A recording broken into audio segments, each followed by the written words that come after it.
On Wednesday, President Donald Trump ended a long-standing U.S. commitment to the establishment of a Palestinian state, saying he had no preference for either a one-state or two-state solution to the Israeli-Palestinian conflict. Trump's comment came during a news conference at the White House with Israeli Prime Minister Benjamin Netanyahu. Looking at two-state and one-state, and I like the one that both parties like. I'm very happy with the one that both parties like. I can live with either one. I thought for a while the two-state looked like it may be the easier of the two.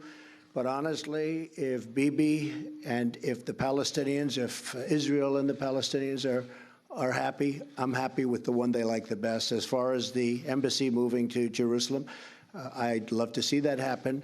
We're looking at it very, very strongly. We're looking at it with great care, believe me, and we'll see what happens, okay?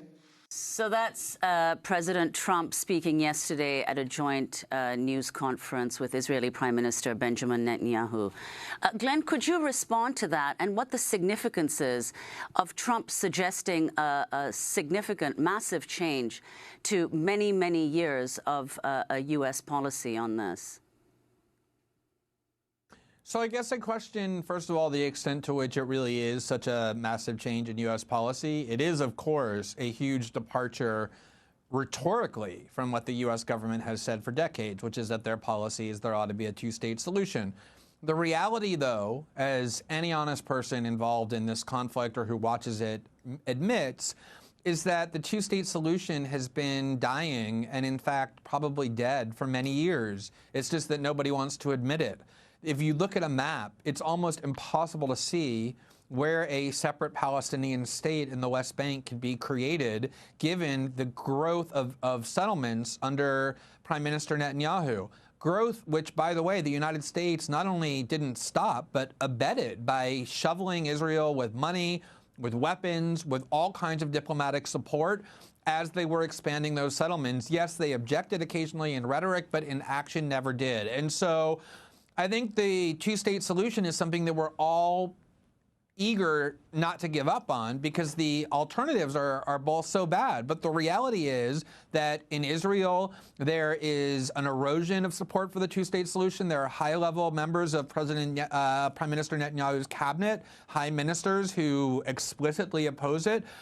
The reality is that because of the course Israel has taken, the only two options that are real, and it's essentially what Donald Trump in his own kind of stumbling, inept, ignorant way was getting at, was the only two options are have Israel become an apartheid state where a minority of Jews have political rights and control a country in which a majority of citizens have no political rights, exactly like was true of apartheid South Africa, or have one state in which all citizens have political rights, in which case Israel would no longer exist as a Jewish state. Neither of those options are good ones, but that is the course that Israel is taking. And what Trump is saying is essentially, if the Israelis and Palestinians want a certain solution, we, the United States, are not going to prevent them from doing that. What is really worrying is that Donald Trump is empowering some of the worst extremists in the world when it comes to Israeli policy. His son-in-law, who's in charge of it, is a supporter of some of the hardest core settlements in the West Bank. And Congress is taking up this week his nomination of a hardcore pro-settlement lunatic to be the U.S. ambassador to Israel. Just this morning, 5 ambassadors, former ambassadors to Israel of both parties, came out and opposed him on the grounds that he's essentially insane. And so I do think there's a dangerous tilting toward extremists in Israel on the part of the Trump administration. But the two-state solution has really only existed in rhetoric for a long time. And on some level, a lot of supporters of Palestinian rights think it's actually a good thing to finally have that candid admission that a two-state solution is not really possible anymore because of Israeli behavior. Well, during the West Bank, Chief Palestinian negotiator Saeb Erekat responded to President Trump's comments. Those who believe that they can undermine the two-state solution and replace it with what I call one state, two systems, maintaining the status quo now, apartheid, I don't think in the 21st century they will get away with it. In a statement, the group Jewish Voice for Peace said, quote, "Today, Trump and Netanyahu spoke of their shared values of democracy and respect for human rights.